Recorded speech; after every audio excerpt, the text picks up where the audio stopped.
The Blackfeet Nation. General information.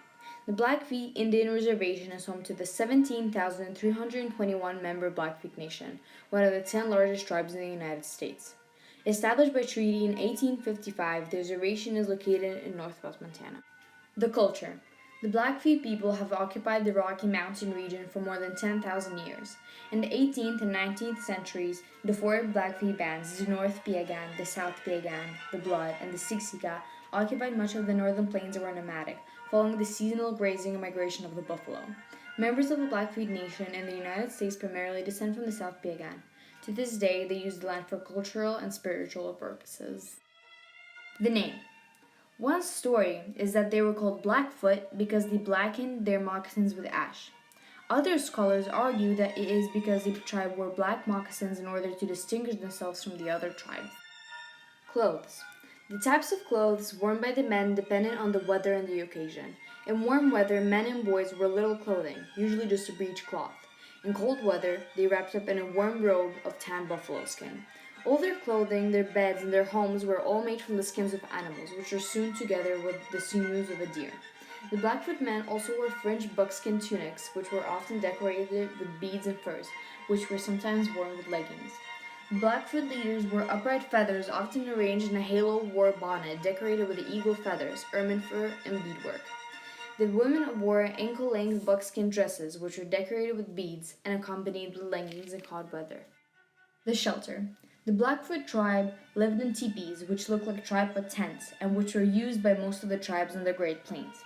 The teepees were constructed from wooden poles that were covered with animal skins such as buffalo hides, and which were made to be easy to construct and to take down. The tools.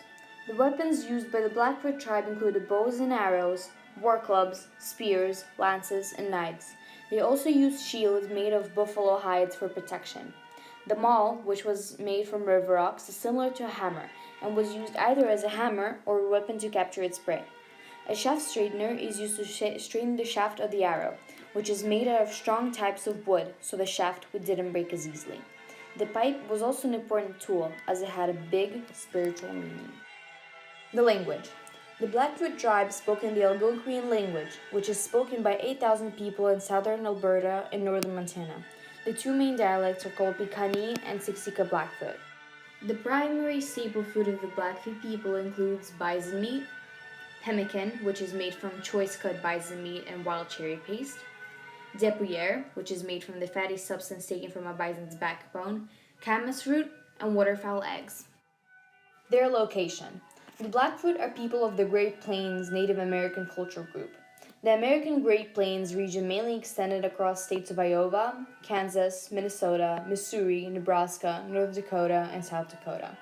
Tribal territories are North Dakota and South Dakota. Their land is mostly grass-covered prairies with some streams and rivers. Their climate is hot summers and cold winters. They have various fish including sturgeon, crayfish, and mussels, and their animals include the bison, buffalo, deer, cougars, elk, bear, beaver, porcupine, antelope, prairie dogs, eagles, and wolves. Celebrations. The sacred bundles. The bundles were very respected and contained items which were handed to spirits to renew their connection with them and to ask for help from the Creator. When the bundles were not being used, they were hung up on the west wall of the teepees. Every day, they were taken outside to be hung on tripods. They were moved throughout the day to face the sun. The Blackfoot avoided the bundles out of respect. The sweetgrass smudge. In this ritual, sage and sweetgrass are burned to purify a person and banish the negativity. The sage is used to release the bad thoughts and emotions like anger or lust, and the sweetgrass brings out all the positive energy. The smoke from the fire purifies the people and lets the prayers to be heard by the Creator. Sweetgrass is used in prayers all over North America by Aboriginals. It is thought to be a sacred plant. The Prairie Chicken Society. This is a ceremony which begins with the pipe ceremony. After this process, the man who pledges the dance begins singing his songs to the owner while the other follow its lead. The dance is known to have a strong spiritual meaning. The sponsor of the ceremony usually holds the dance for a child to make the child have a longer life. The men would serve each guest throughout the night, and the men that have not done that are required to bring gifts. These gifts are given to elders who give prayers to the dancers in return. An offering is also given to the spirits.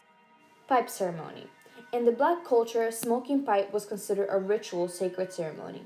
The round pipes were always specially decorated. They were either carved with designs or applied with porcupine quill work. The pipe ritual was so popular that every family had a pipe. The problems facing them from the 1500s to the 1800s. After Columbus's major discovery, several countries and leaders went to America to see the land for themselves. As they began colonizing the land, many Indian Americans were killed in wars at the attempt to free their territories or even to free the lands. Here's the graph on the population decrease during that time. The challenges facing them right now. As in any other country in the world, there is lots of poor people in the US, but none of them are as poor as the Native Americans. The average Blackfoot lives on a third less of what an American lived on during the Great Depression. The religious beliefs. The religion and beliefs of the Blackfoot tribe was based on animism that suggests that all natural objects, animals, plants, trees, rivers, mountain rocks, etc., have souls or spirits. The Great Plains tribe, such as the Blackfoot, believes in Manitou, the Great Spirit. The Blackfoot name for the supreme being is Epistotoke. Important personages. The Blackfeet, the Bloods, and the Piegans formed the League of the Siksika Nation. The most famous leaders and chiefs of the Blackfoot tribe included Morning Owl, Red Crow, Heavy Runner, Mountain Chief, Yellow Horse, Red Plume, Chief Crabfoot, and Chief Running Rabbit. It was Chief Crabfoot who negotiated a peace agreement with the Canadian government. Their allies were the Gros Ventres of Montana and their Sarcee in Canada. The Blackfoot tribe had many enemies including Cree, the Assiniboine, the Sioux, the Crow, the Nez Perce, the Shoshone, the Flathead, but their biggest enemies was the white man who they called the Big Knives.